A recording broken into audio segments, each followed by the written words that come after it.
All right, folks, this is the second in the series talking about the Great Depression, talking about the interwar period between World War I and World War II.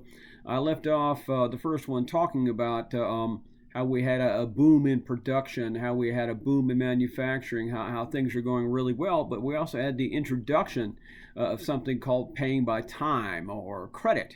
And this is important when we have the war. What's important is you cannot stage a war with a bunch of naked people with no weapons. And they can't be hungry. And so you've got to dress them, you've got to feed them, you've got to give them weapons. And so we ramp up production.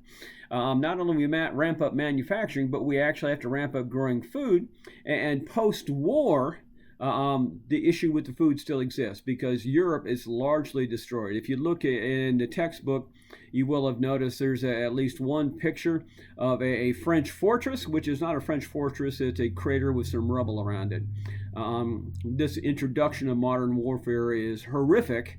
You can kill people from several miles away without ever, knowing who you killed. Well, here's the thing. We ramp up production on this, but we also have to ramp up production when it comes to growing things.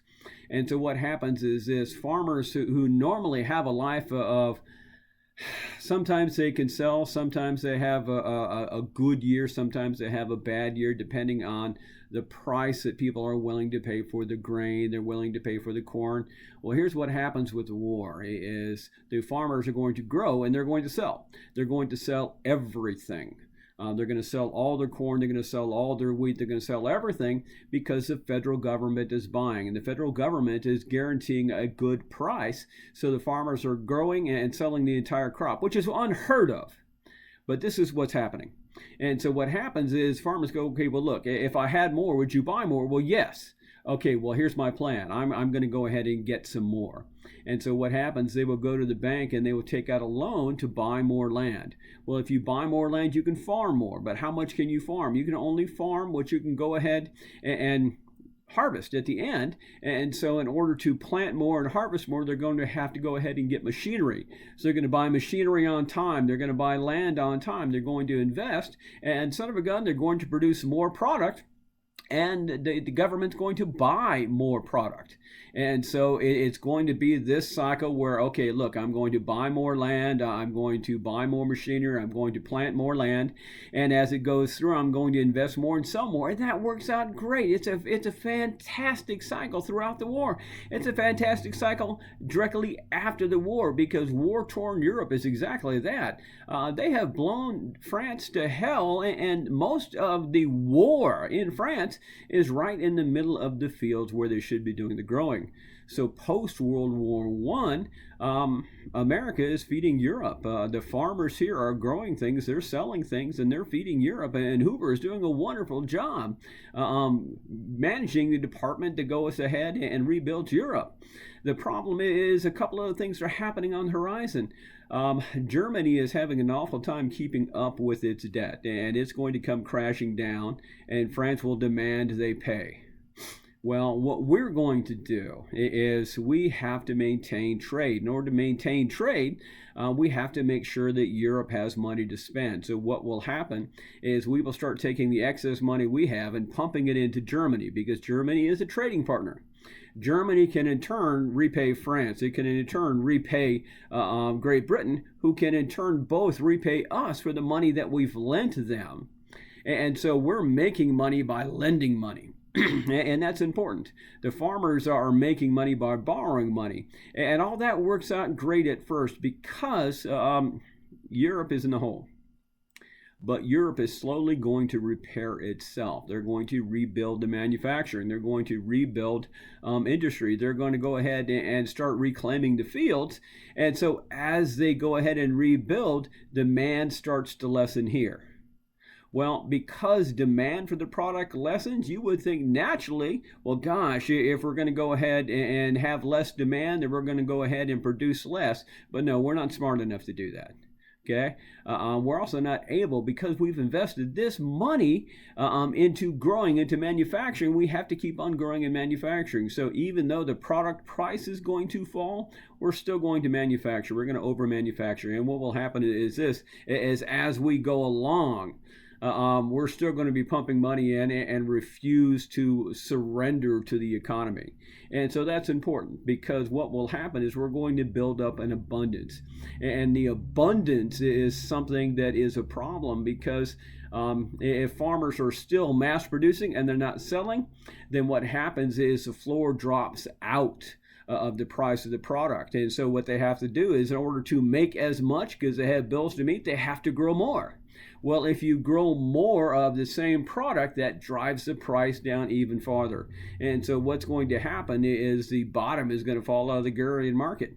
And so we're going to start losing farms, literally losing the farm.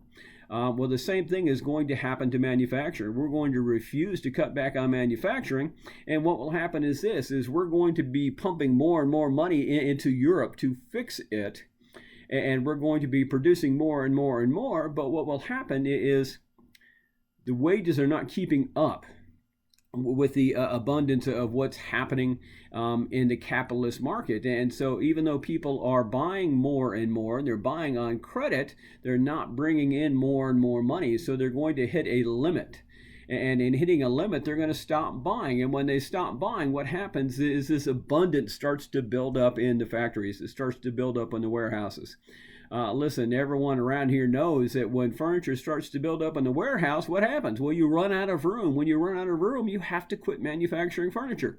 So what will happen is, as demand lessens, but we don't lessen production, we're still overproducing, then we have a backlog of product. Well, eventually, when warehouses are full, somebody's going to get smart enough to say, hey, perhaps we need to quit manufacturing. Well, if we're going to quit manufacturing, then what we do is we lay people off. Well, gosh, if people aren't working, guess what? They have no money. If they have no more money, then they're certainly not going to buy, which is even going to affect the economy even more. I hate to bring it up, but this is what you have to think right now when we're dealing with this virus, is we're worried about the same state of the economy happening. If people aren't working, they're not going to have money coming in. If they don't have money coming in, we reach a limit to where we can't buy. If we can't buy, well, then we don't need to go back to work, because there's nothing there to manufacture, because there's no one there to sell it to. And so what happens at this point is we start to run into money. As we start to run into money, we can't invest in Europe anymore, because we can't invest in Germany to let them repay their debts. It's going to fall down around our shoulders, because if Germany has no money, Great Britain has no money, France has no money, which means we have no more money coming in.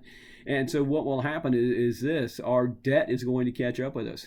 These companies are going to start laying off. There's going to be a bit of a small earthquake happening in the stock market, and all these people who've been buying on margin during the day, there's going to be a panic, because what will happen is they will see this lack of abundance. They'll see that companies are starting to retract, they're starting to pull back, and it will make them worry about what's happening.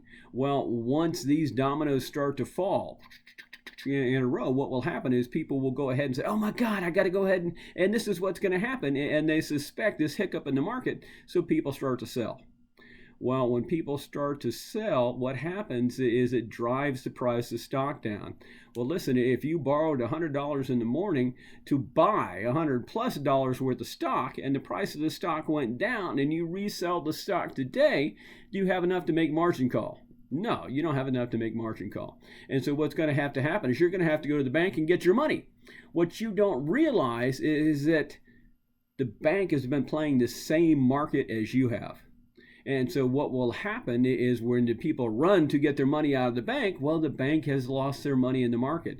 And so what's going to happen is this quake in the market becomes just a huge bottom dropping out of the market itself. This is going to be that Black Thursday, that Black Friday, that Black Monday. Okay, I know there's a number of days, but this is the bottom falling out of the stock market. And so the thing is that there's a lot of causes to that, whether it's the debt in Europe, whether it's the overproduction, whether it's the amount of debt that we've incurred here, whether it's a drop in farm prices. There's a lot of things that go with this, you have to realize. And what will happen is, when people don't have their money, when they can't make their debts, they're going to run into the bank. And so the bottom really drops out of this. All right, I'm going to go ahead and let you go because my 10 minutes is up, and I will finish this up with the Great Depression. Take care.